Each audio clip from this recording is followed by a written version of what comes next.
தமிழ்நாட்டில் சட்டமன்ற கூட்டத்தொடர் முதல் தொடர் ஆரம்பிச்சிருக்கு. ஆளுநருக்கு சாஷ்டாங்கமா விழுந்து தமிழ்நாட்டையே விற்க ரெடி ஆயிட்டாரு நம்ம அண்ணன் விஜய். அதே மாதிரி இங்கெல்லாம் நான் பேச மாட்டேன்ப்பா சட்டமன்றத்துல, அதனால கூட்டத்தொடர்ல கேள்வி பதிலே இல்லை என்று அறிவிச்சாச்சு. அதோட சட்டமன்றத்துல 2 முறை தேசிய கீதம் பாடப்படும், அதுல என்ன தப்பு இருக்கு அப்படின்னு அவை தலைவரா இருக்கக்கூடிய பிரபாகரன் கேட்டிருக்காரு. என்ன நடக்குது தோழர்களே? தமிழ்நாட்டு அரசியல் நாசமா போச்சு, நமக்கு நல்லாவே தெரியும். இதை எப்படியாவது காப்பாத்தலாம்னு முடிஞ்சா அதெல்லாம் முடியாதுங்க. நாங்க உள்ள இழுத்துட்டோம் அப்படின்னு ஒரு கூட்டம் வேலை பார்த்துட்டு இருக்கு. இதுல முதல் சட்டமன்ற கூட்டத்தொடர் ரொம்ப முக்கியமான கூட்டத்தொடரா நம்ம பாக்குறோம். இதுல ஆளுநர் உரை இருக்கும். ஏற்கனவே பதவியேற்பு விழாவிலிருந்து இதுவரை நடந்த எல்லா அரசு விழாக்களிலும் வந்தே மாதரம் பாடப்பட்டது, அதுக்கப்புறம் தேசிய கீதம் பாடப்பட்டது, 3வதாக தமிழ் தாய் வாழ்த்து பாடப்பட்டது. அது பெரிய சர்ச்சையாச்சு. இங்கேதான் அரசாங்கத்துக்கு எதிராக எந்த சர்ச்சையும் கிளப்ப முடியாது. ஏன்னா அவங்க விர்ச்சுவல் வாரியர்ஸ்ன்ற பேர்ல ஒரு கூலி கும்பல் வச்சிருக்கிறாங்க. அந்த கூலி கும்பலுக்கு என்ன வேலைன்னா பொய் பரப்புவது. நாம உண்மை செய்திகளை கொண்டு போய் சேர்க்கிறோம் அப்படின்னா நம்ம அக்கௌண்ட்ஸை முடக்குறது, நம்முடைய பக்கங்களை முடக்குறது. இந்த வேலை ரொம்ப பக்காவா செய்யறாங்க. ஏன்னா உண்மை போயிடக்கூடாது, ஒரு பயம். நம்ம எந்த வழியை தேர்ந்தெடுத்தோமோ அந்த வழியை வச்சே நம்மளை முடிச்சிடக்கூடாதுன்னா பச்சோம். அதனால அந்த வேலையெல்லாம் பார்த்துட்டு இருக்கிறாங்க. இன்னைக்கு என்ன நடந்துச்சு அப்படின்னா, கூட்டத்தொடர் ஆரம்பிக்கிறதுக்கு முன்னாடி கையில பதாகைகளோடு திமுக எம்எல்ஏக்கள் எல்லோரும் வாசல்ல நின்று போராட்டத்தை நடத்தினாங்க. என்ன போராட்டம்? இந்த 35 நாள்ல 250க்கும் கிட்டத்தட்ட 230 தாண்டிடுச்சு. இன்னைக்கோட 230க்கும் மேற்பட்ட பெண்களும் குழந்தைகளும் பாலியல் வல்லுறவுக்கு ஆளாயிருக்கிறாங்க. ஒரு பிரச்சனைக்கு கூட என்ன நடந்துச்சுன்னா அண்ணன் அறிக்கையில விடல. எந்த அண்ணன்? அதான் நம்ம விஜய் அண்ணன் அறிக்கை வெளியிடல. குற்றமாய்ப்பு நடந்திருக்கு, இதை நான் சரி பண்றேன் அப்படின்னு வீடியோ போடல. குறைஞ்சபட்சம் ஒரு முதலமைச்சரா வாய் திறக்கவே இல்லை. இதெல்லாம் கண்டிச்சு திமுக வாசல்ல நின்று எம்எல்ஏக்கள் கடுமையான போராட்டத்தை செஞ்சாங்க. அந்த போராட்டத்துல திரையில் ஹீரோ, தரையில் ஜீரோ. எங்கள் அலறல் சத்தம் கேக்குதா, கதறல் சத்தம் கேக்குதா? அதை எடுத்து போட்டு இவனுங்க ட்ரெண்ட் பண்ணிட்டு இருக்கானுங்க. கதறாங்க கதறாங்க கதறு கதர்னு. இங்க கதறல் என்பது திமுகவுடைய குரலை சொல்லல. எத்தனை சின்ன குழந்தைங்க ரோட்டில், பெண்கள் பாதுகாப்பற்று வாழவே முடியாத ஒரு மாநிலமாக தமிழ்நாட்டை மாத்திட்டு போலியான செய்திகள் மூலமாக அவற்றையெல்லாம் மறைத்து இந்த யங்ஸ்டர்ஸ், அரசியல் தெரியாத யங்ஸ்டர்ஸ் மூலமாக அவங்க வீட்டுக்குள்ள வரைக்கும் பொய்ய பரப்பி நீங்க ஒரு நாடக அரசியல் செஞ்சிட்டு இருக்கீங்க. அப்போ இந்த கதறல், இந்த குழந்தைங்களுடைய கதறல் அரசாங்கத்துக்கு காதுல விழலையா? ஏன்னா பொறுப்புல நீங்க தான் இருக்கீங்க.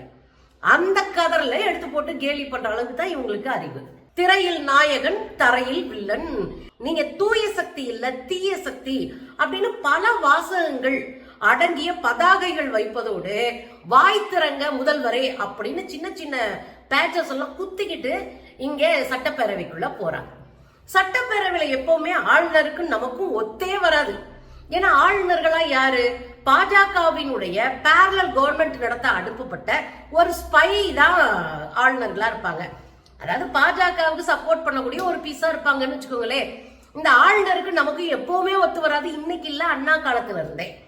ஆனா ஆளுநருக்கு சாஷ்டாங்கமா விழுந்து வழிபட்டு பயங்கரமா அவங்களுக்கு சப்போர்ட் பண்ணி தமிழ்நாட்டினுடைய உரிமைகளை வித்து கூட உங்களுக்கு காலடியில காணிக்கையா கொடுக்கிறோம் அப்படின்னு அண்ணன் முடிவு பண்ணிட்டாரு போல இருக்கு.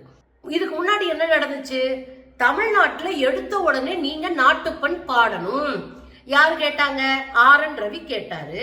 அதுல எம்.கே. ஸ்டாலின் அவர்களுடைய அரசு என்ன பண்ணுச்சு? அதெல்லாம் எங்க மரபு கிடையாது. எங்க சட்டமன்ற மரபு முதல்ல தமிழ் தாய் வாழ்த்து பாடுவோம், சட்டமன்றம் முடிகிற போது நாட்டுப்பண் பாடுவோம். இதுதான் எங்களுடைய மரபு. நூற்றாண்டு காலமா இதைத்தான் நாங்க கீப் அப் பண்ணிருக்கோம் அப்படின்னு தமிழ் தாய் வாழ்த்து பாடல்ல முக்கியப்படுத்தி முதலமைச்சர் ஸ்டாலின் சொல்லிட்டே இருப்பார். அதுல பயங்கரமான சண்டை வரும். இதை திருத்துங்கன்னு ஆளுநருக்கு நமக்கு டக் ஆஃப் வாரா இருக்கும். ஏன்னா அது கருத்தியல் போர். ஆளுநர் பெரியார்னா வாசிக்க மாட்டாரு, அம்பேத்கர் வாசிக்க மாட்டாரு, கலைஞர்னா வாசிக்க மாட்டாரு, காமராஜர்னா வாசிக்க மாட்டாரு, சமூக நீதினா வாசிக்க மாட்டாரு. அப்ப அந்ததெல்லாம் விட்டுட்டு வாச்சு நாம கடுமையான ஃபைட் பண்ணி ஆளுநரை ஓட விட்டுருக்கோம். இதை தாண்டி ஆர்.என். ரவி அவர்கள் நாட்டுப்பண் பாடலன்றதுக்காகவே 3 முறை தமிழ்நாட்டினுடைய ஆளுநர் உரையை புறக்கணிச்சுட்டு ஓடி இருக்காரு. ஓடி போய் அறிக்கை வெளியிட்டு இருக்காரு. 8 நிமிஷத்துல ஆளுநருக்கு எதிரான தீர்மானங்களை நிறைவேற்றி தமிழ்நாட்டினுடைய சட்டமன்றம் RSS பாஜக சங்கப்பரிவார் கும்பலுக்கு கருத்தியலாக ஒரு எதிர்மணி அடிக்கிற ஒரு இடமா இருந்துச்சு. இன்னைக்கு அது மாறி இருக்கு. எப்படி மாறி இருக்கு? எடுத்த உடனே தமிழ்தாய் வாழ்த்து. இங்க சமூக வலைத்தளங்கள் என்ன பேசுறாங்க? தமிழ்தாய் வாழ்த்துல ஏதாவது பிரச்சனை வரும்னு எதிர்பார்த்தாங்க. திமுகவுக்கு பேச இடமே இல்லாம போச்சு. எடுத்த உடனே தமிழ்தாய் வாழ்த்து பாடிட்டாங்க. எனக்கு கோவத்தை விட ரொம்ப பரிதாபமா இருக்கு. ரிச்சுவல் வாரியஸை பார்த்து பரிதாபமா இருக்கு. விஜயை பார்த்தாலும் பரிதாபமா இருக்கு.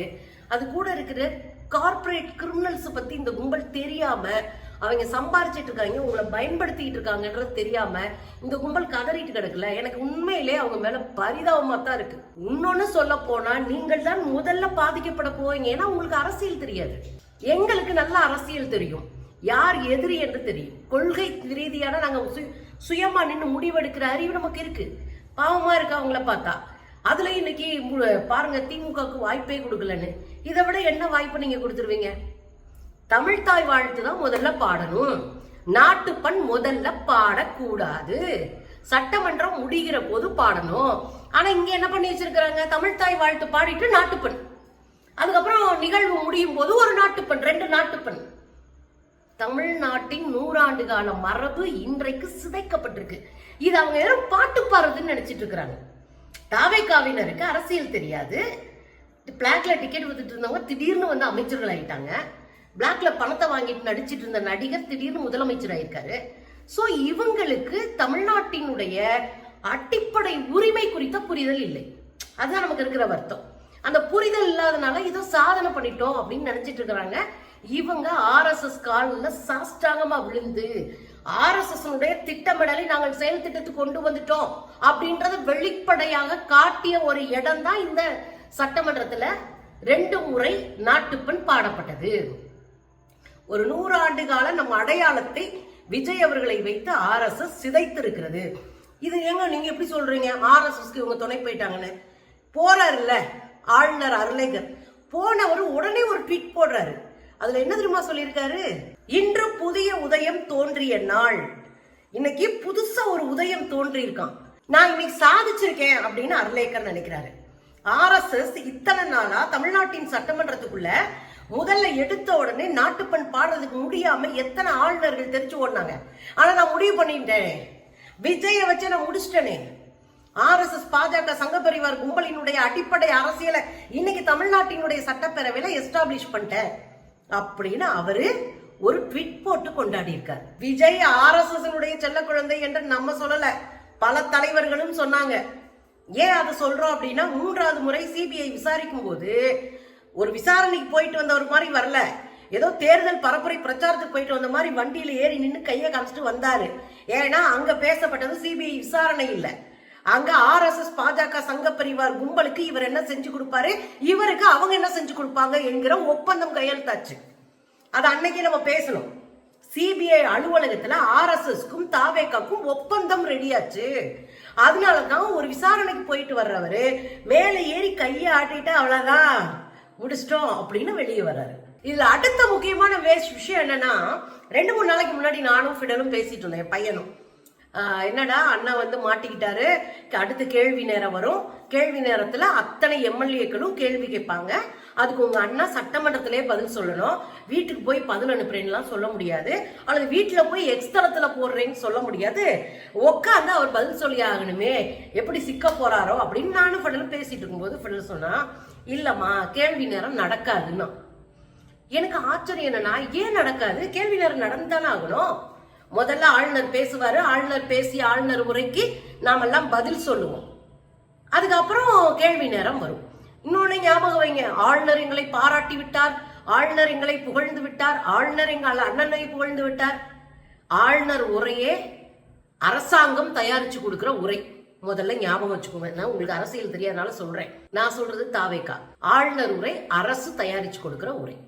முன்னாடியே போய் அவங்ககிட்ட கொடுத்துட்டு அதுல அவங்களுக்கு கருத்து மாற்றம் ஏதாவது இருந்துச்சுன்னா அதை திருத்தி கையில கொடுத்து அதுல சைன் வாங்கிட்டு வந்து அதை படி எடுத்தோ அல்லது டிஜிட்டல் இதுல ஏத்தியோ மக்களுக்கு கொடுக்கறதுக்கு பேரு தான் ஆளுநர் உரை. புரியுதுங்களா? இந்த ஆளுநர் உரை அரசாங்கத்துடைய உரை தான். அது கொஞ்சம் கூட சண்டை சச்சரவு இல்லாம ஒரு ஆளுநர் வாச்சிட்டு போயிருக்காருன்னு என்ன அர்த்தம்? நீங்க அவ்வளவு காலில் விழுந்திருக்கீங்கன்னு அர்த்தம், அவ்வளவு பணிவா நடந்திருக்கீங்கன்னு அர்த்தம், அவ்வளவு அவங்க திட்டமிடலுக்கு நீங்க ஒத்துழைக்கிறீங்கன்னு அர்த்தம். சரி, அது கிடக்கட்டுங்க. இந்த கேள்வி நேரத்துக்கு வாங்க.